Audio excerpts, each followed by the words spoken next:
SIR का enumeration form किस तरह से फिलअप किया जाता है इस वीडियो के जरिए हम आपको बताने वाले हैं, तो जल्दी से जल्दी इस वीडियो को सेव कर लीजिए और अपने दोस्तों तक भी शेयर कर दीजिए। जैसे कि तेलंगाना भर में 25 जून से 24 जुलाई तक एसआईआर का काम होने वाला है। अगर आपने बीएलओ के जरिए अपनी मैपिंग करवा रखी है तो बीएलओ आपके घर पर आके इसी तरह का फॉर्म देगा। जैसे कि आप इस फॉर्म में सबसे ऊपरी वाले हिस्से में देख रहे हैं कि यहाँ पर आपको एक कॉलम दिया जाएगा जिसमें आपकी घर की डिटेल्स और इसी के बाजुक में आपकी वोटिंग की डिटेल्स पहले से ही मौजूद रहेगी। फिर इसके बाजुक आपकी वोटर लिस्ट में मौजूद फोटो भी लगी हुई होगी और इसी के बाजू का आपको एक कॉलम दिया जाएगा जिसमें आपको फ्रेश फोटो लगानी होगी, जिसके लिए आप पहले से ही 2 passport size photo white background के साथ रेडी रखें। जिसके नीचे आपको 2 बॉक्सेस देखने को मिलेंगे जहां पर आपको 2002 वाली एसआईआर की डिटेल्स लिखनी होगी। अगर आपका नाम 2002 की वोटर लिस्ट में पाया जाता है तो अपनी डिटेल्स आप इस बॉक्स में फिलअप करेंगे जो कि रहेगी 2002 के रिलेटेड। वहीं आपका नाम 2002 की वोटर लिस्ट में नहीं पाया गया और आपने अपने माँ बाप, दादा दादी, नाना नानी के नाम से खुद को मैप कराया है तो उनकी डिटेल्स 2002 के रिलेटेड इस बॉक्स में फिलअप करनी होगी। जैसे कि आप इस बॉक्स में देख रहे हैं कि आपके रिलेटिव जो कि 2002 में है, आप पहले उनका नाम लिखेंगे, उसके नीचे उनका इपिक नंबर यानी आईएचएल नंबर लिखेंगे, उसके नीचे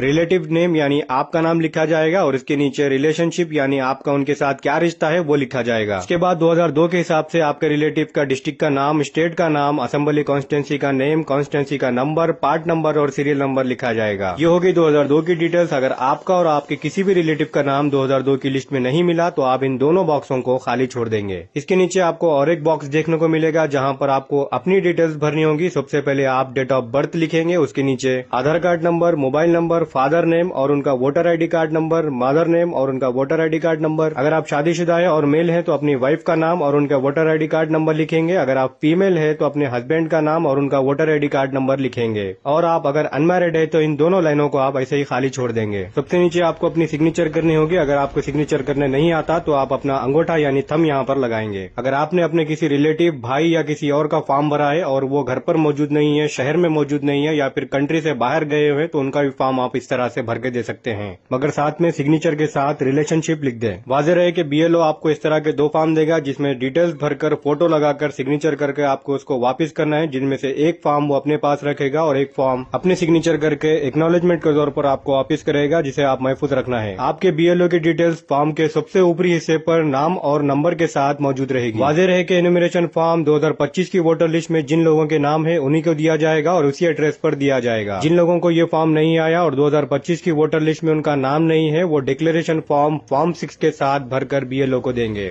अगर किसी का नाम और उसके रिलेटिव का नाम 2002 की लिस्ट में नहीं पाया गया और उसने अपनी 2002 की डिटेल्स नहीं भरी तो ड्राफ्ट लिस्ट आने के बाद उसको नोटिस दी जाएगी जहाँ पर कैटेगरी के हिसाब से वो अपने डॉक्यूमेंट पेश करेगा।